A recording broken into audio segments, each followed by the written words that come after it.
On today's episode of Locked On 76ers, Keith and I discuss one of the Sixers from past season doing some work in the Summer League, Isaiah Joe. What does his future mean with this team? Has he done enough during the summer to warrant a spot on the roster? We'll discuss it next right here, Locked On 76ers. You are Locked On 76ers, your daily Philadelphia 76ers podcast. Part of the Locked On Podcast Network, your team every day.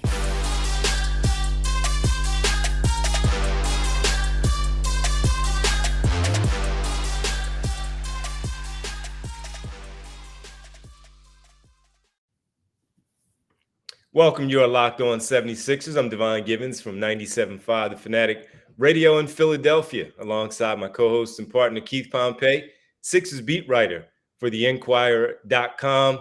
Keith, what's going on, man? Welcome home. I know, right? Red eye flow. I got like 6-something this morning. Got it feels good. Yeah. Good, man. Good. Thanks for making Locked On 76ers your first listen every day. All of you, we really appreciate it. And remember, Locked On 76ers is free and available on all platforms, including YouTube, right here, Locked On 76ers.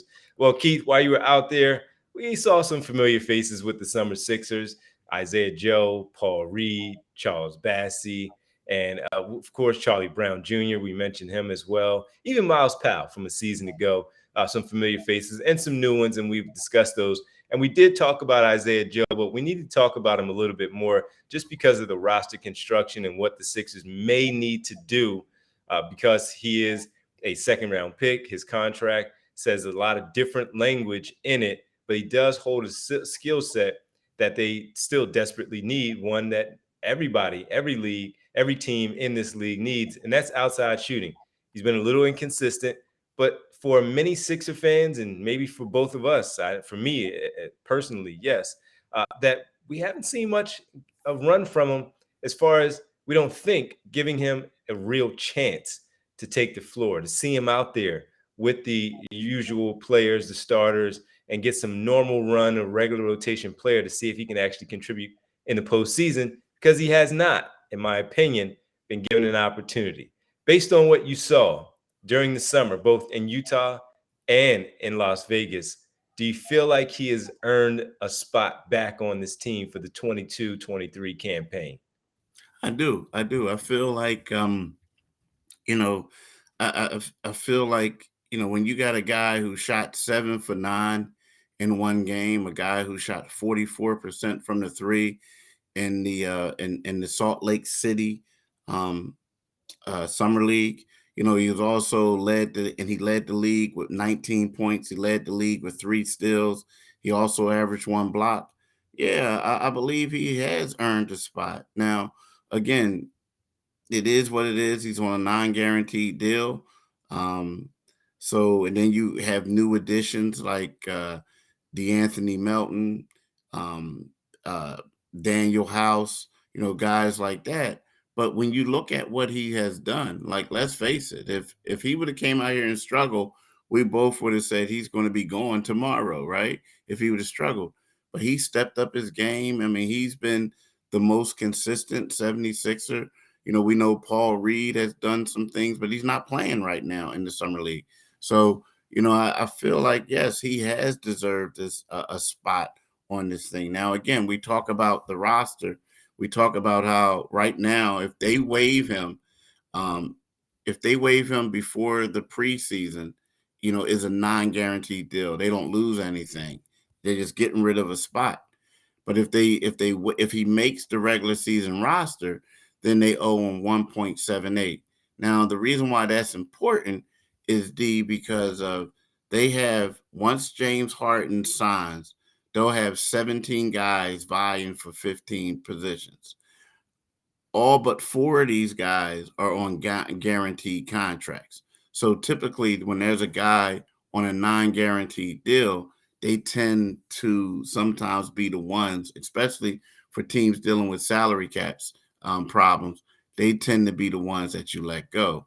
But based on the way he's played, he deserves to be on this team, to be on this roster. And when you say all but 14, are you saying all 14 of the of the guaranteed, or all the set of the 17. Are you talking about or the Oh, excuse guaranteed? me. I shouldn't. Yeah, good. Thanks for getting me to clarify that.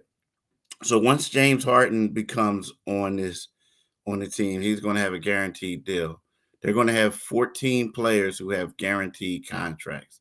Now, but then they have two additional players who have partial guarantees, right? Where you have Trevelyan Queen has a partial guarantee for this season for 330,000. You have Charles Bassey who has a partial guarantee for 74,000. Now, Paul Reed is a fully non-guaranteed. He has to wait until January before it kicks over to be guaranteed. Isaiah Joe has a full non-guaranteed now, but if he makes the opening day roster, then his contract becomes fully guaranteed. So he's the one that they really got to pay attention the most to because it's so early. But when I'm talking about Trevelyan Queen, 330 in NBA standards, that's not a lot of money. And then when you talk about Charles Bassey, 74, that's just not a lot of money at all. So I'm not lumping those guys in with the guarantees because it's not fully guaranteed. But yes, 14 players on his team are going to have fully guaranteed deals. Only 15 guys can make the regular season roster. So you can look at it and see what could happen. Plus the other two-way guys that will be going from Philadelphia to Delaware throughout the season as well. Well, yeah, that's a lot, and doesn't leave a lot of wiggle room unless you make a deal, and we'll see what happens. But I too believe that Isaiah Joe does and has done enough, at least through the summer, to get back to training camp and see if there's some improvement with the work that he has done during the offseason to garner a spot for next year's roster. So I like him as a player. I do, at least from the little bit that we've seen. We can certainly see that he needs to improve, but that's what young players and getting the playing time means and does for the whole development and it all. So we'll see. I hope he makes it because I think he does bring something. Still has decent size, a willing defender. He's not a great defender, smaller body. He has to get better at it, but he can knock down the shot. And you never know when you just start knocking down shots and then boom, right? Just like that, it clicks. And he's in a good rhythm throughout the entire year. So we'll see with Isaiah Joe. We'll see about what he can do for the upcoming campaign. What we need to talk about next, though, is a few league notes, not only in this segment, but the final segment as well. Some league notes around the NBA, and we'll start with the play-in tournament that has been a part of the NBA for the past two seasons. We'll discuss that next right here on Locked On 76ers. But before we talk about that, let's talk about Built Bar, right? Let's talk about Built Bar and the coconut brownie chunk puff. From the people who invented the healthy and tasty comes the latest gift to you, to your tough taste buds. You're probably tired of amazing coconut brownie chunk puff bar. But guess what? Your friends at Built Bar have given coconut brownie chunk puff the puffs treatment. That's right. The coconut brownie chunk bar uh, flavor you love is deliciously chewy marshmallow covered in 100% real chocolate. It's like a fluffy cloud of coconut goodness. But stop drooling and listen. They're good for you. Low calorie, low sugar, high protein, and delicious, right? So what you need to do is you need to go to built.com, use the promo code LOCKED15 and get 15% off your order. Use the promo code LOCKED15 and you're going to get delicious coconut rich sweet brownie creamy marshmallow. Stop fantasizing. Go to built.com and order your box of coconut brownie chunk built puffs right now, right? Use the promo code LOCKED15 and get 15% off your order. Do it today, people. Definitely do it today. Welcome back. You are Locked On 76ers, and we appreciate you all for checking in with us. Thank you for making Locked On 76ers your first listen. For your next listen, check out the Locked On Now podcast, nightly recaps of every NBA game with analysis from our local experts. It's free and available wherever you do get the things that one of the things that we've seen over the last few seasons in the postseason has been this play-in tournament, and it has been successful. I'll give the NBA credit for that. I did not like it. I don't like much change when it comes to things like this. 1 through 8, I'm cool with. The only thing that I have looked into when it has been discussed, rearranging the playoff situation from 1 to 16, but I understand that the travel would be tough from going from east to west and all that type of stuff. So I get that, but I don't really like to change all that much. But these games have been entertaining, and we go all the way back to the bubble when they first introduced this. Then they brought it back the following season with the 72 game season, and this past year as well. And it has warranted some. They've given us some really good games, some competitive games, and it has also given other teams where they simply cannot just tank the seasons like that. They want to still be competitive. They want to get that plate. They want to get into the postseason. You see the New Orleans Pelicans this past year playing the Phoenix Suns really, really tight, giving them a battle. And now we look at the New Orleans Pelicans a lot different than what we felt David Griffin and the staff he has done, led by Willie Green the first year. You see Herb Jones, Jose Alvarado stepping in and playing well. Brandon Ingram, first time in the playoffs. CJ McCollum helping to lead that team. And now that team looks a little different, right? Their trajectory looks different based on the play-in tournament. It looks like it's going to be coming back, and it looks like it's going to be something that's going to stick around for a while. How do you feel about it? And do you believe that the play-in tournament should be a part of the regular playoff format going forward?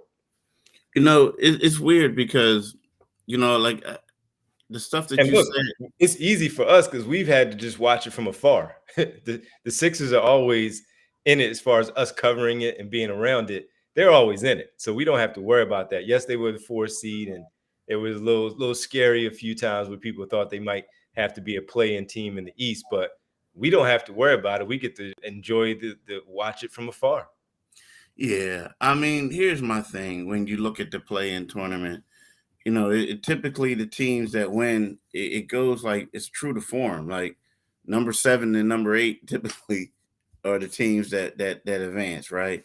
But you look at teams like Charlotte, they're a team where you look at them and you're like, okay, when they're in there, it's like they don't answer the bell, so to speak. Like it's a waste of time. Now again, the stuff you said in the Western Conference is extremely competitive. But for my thing, it just seems like the Eastern Conference is always like one team that wants to go home, the other team that wants to continue on, but it does bring some excitement. Is the traditionalist in me is kind of sort of like, let's just go 1 to 8, 1 through 8. But at the same time, it does have some intrigue late in the season. Like you're looking at these 11 seeds or teams 11, seeing if they can make it to the play-in game, or sometimes 12. But, I mean, I'm not disappointed that it stayed, but at the same time, it's not like something I'm saying, oh, I need to watch it. I mean, because I used to get into it, but then I saw like some teams like Charlotte has been a major disappointment. They just look like it's a regular season game to them. They just seemed like they went through the motions. Yeah. Once they got in there, and that was it. Exactly. And then James Borrego gets fired. Like, you know what I mean? So yeah. And then you know what it does for Charlotte, though? If you really want to be honest, like, we're talking about James Borrego.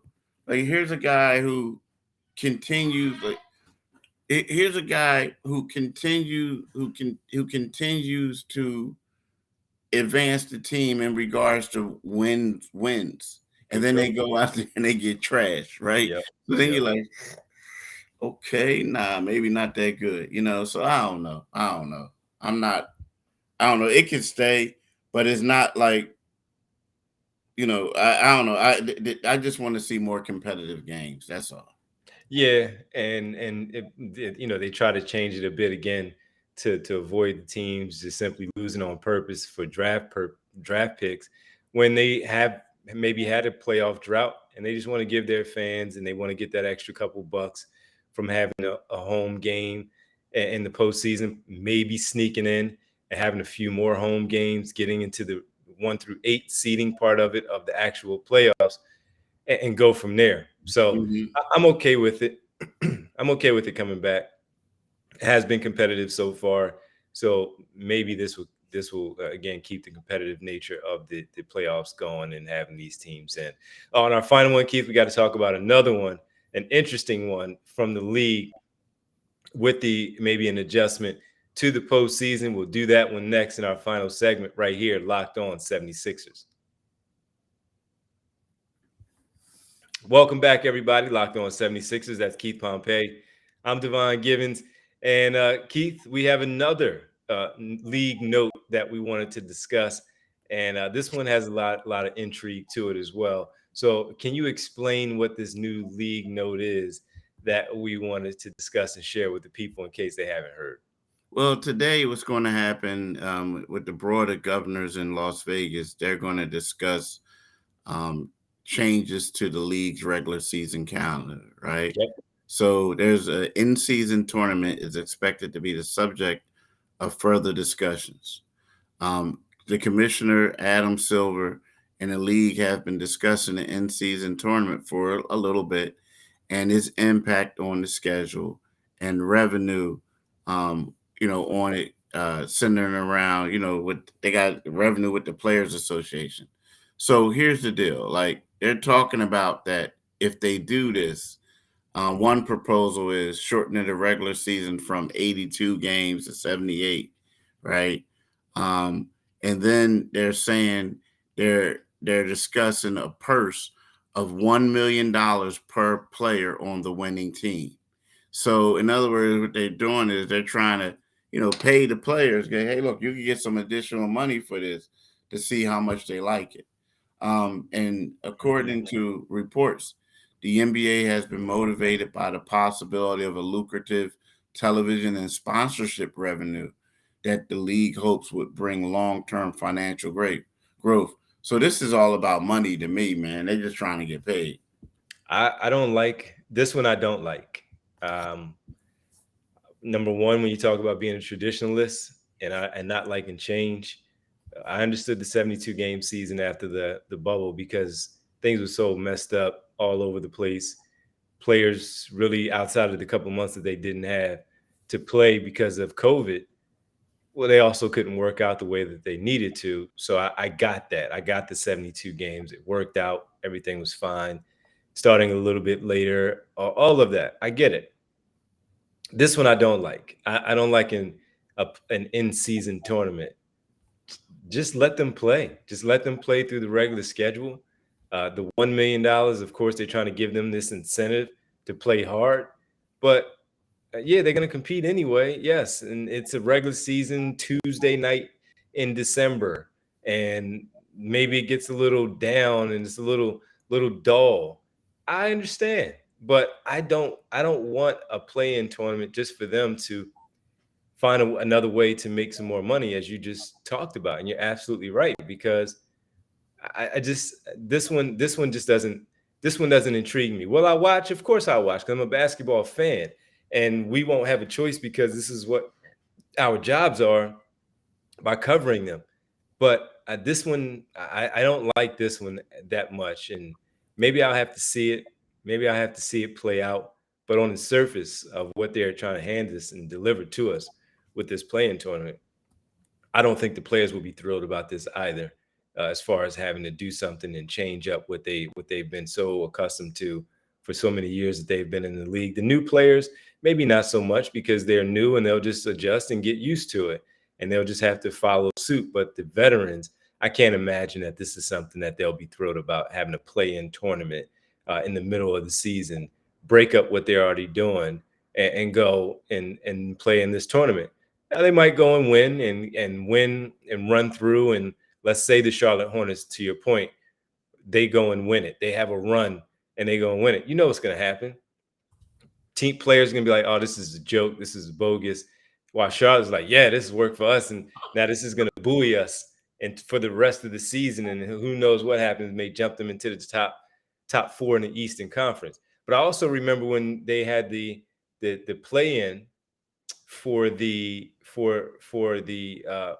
end of the season, the top six, and then the 8 through 12. And remember, LeBron James was against it. Yep. Right? Remember, he was against it when it first came out. Yep. And of course, they made it in. But then this past year, he was worried about making it in. And then eventually he shut it down with his injury. And whether you believe he was injured or not, I don't know how they're gonna feel about this. I don't like it. I don't like having an in-season tournament like this is college basketball. College basketball has the in-season tournaments. They do what they need to do. For the NBA, I don't think that it's necessary. I don't know that $1 million is a lot of money, of course, for each player on the team, especially the players like we mentioned on the back end of the roster to have an opportunity to collect that money. But I don't think that the veterans are going to be happy with something like this. Yeah, I agree 100%. I mean, first of all, when they offering $1 million, it seems like they, okay, here, look, guys, here's some extra money made. Like, you know what I mean? And you're saying all this financial incentives. If you're doing that to basically like make them say, okay, well, I'll do it if I'm gonna get more money. But you could tell they probably don't want to do it. Like, I'm like you, man. I'm a traditionalist. And I understand the play-in tournament at the end of the season. Like, again, I said I want the Eastern Conference to be a little bit more competitive, but I understand it. But because after you get to 7, maybe 8 is a drop off, maybe 7 is a drop off, right? But to me, it's just, next thing what you're going to do, you're going to just like take the logos off the jerseys and put like Tide detergent, or there'll be, instead of That's the already 6 there. I know, but what I'm saying is take the 6er Wipe off. it right off. Yeah. And then you just have crypto up there, right? You know what I mean? Because it just seems like you're doing all this just for money, man. It's like, and I get it, it's the interest. Maybe you feel like the season is too long. But to me, I look at the NBA and they say, okay, they had success doing this overseas. Okay, I get it. But the NBA is the league. Like, every players aspire to play in the NBA. Americans don't grow up saying, I want to play overseas. No, they would say, I want to play in the NBA. So why are we copying off of what these other leagues are doing? You know what I mean? But I get it. It's money. It's all about TV revenue, and they're the ones having all this. And who knows? People may even like it when they see it. But to me, it's like, I just don't. I don't know. Like, I just don't want to see, oh, well, this guy was the regular season champ. This one was the in-season tournament champ. This one was, champion of this and that. Nah, I'm not a big fan. I'm like you. I'm not a big fan at all. I'm And adamant. what are maybe I missed it when you said, do we even know what the format would be like? Do we know what the logistics are going to look like? They're going to have Not to yet. travel.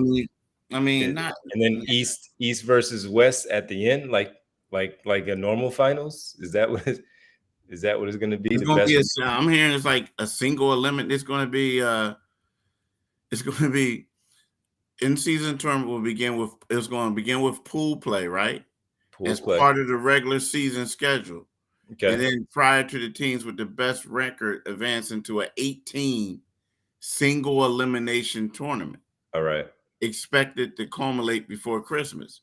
So you're going to have pool play, a regular season, and then the 18. teams with the 8 best records advance to a single elimination tournament expected to culminate before Christmas.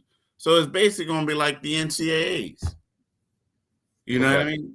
Because that's what it's going to be. So now, so you're saying this. So what you're going to do is you're going to cut 4 games off of the regular season, but you're playing more games because you got this in. Like, if a team wins, they're basically going to end up playing more games. And that's why they got to cut those games in the regular season, because that's how it's going to be for those teams that make it further. They're going to be the ones that take the hit. The other ones are just going to be like, all right, well, we're just not going to have 4 less games on our schedule, like the teams, the other teams that don't make it into the in-season tournament. All right, interesting, very interesting. I don't want to see it, but it's going to happen. It is. They're just going to have it, and we're going to have to deal with it. Well, listen, man, as always, this was fun. Glad to see you back home. Thanks for making Locked On 76ers your first listen, everybody. On our next episode, we'll dive into some more of the roster a little bit with the 76ers and kind of dig a little deeper into some things. Now, make your second listen Locked On NBA. We're Locked On Experts covering the biggest stories around the NBA every Monday through Friday in less than 30 minutes. It's free and available wherever you get your podcast. Keith, if you don't mind, let the people know where they can find us. Like my man just said, wherever you can get your podcast at, that's where you can find us. So anywhere you go, Audacity, anywhere if you want to like get on this podcast, subscribe to it. But let me tell you this: if you want to get to this YouTube channel, what you need to do is you go to the Locked On 76ers YouTube channel. You see the Liberty Bell and you click on that thing, right? But also, my man D's on a little vacay right now from the 9 to 5, so to speak. But what you need to do is you need to make sure you watch him every day, weeknights from 6 to 10, right? He has his own show on 97.5. Also, you need to follow my man on Twitter at DivineG975. You can do the same with me at Pompey on Sixers, and you can read my stuff in the Philadelphia Inquirer or at Inquirer.com.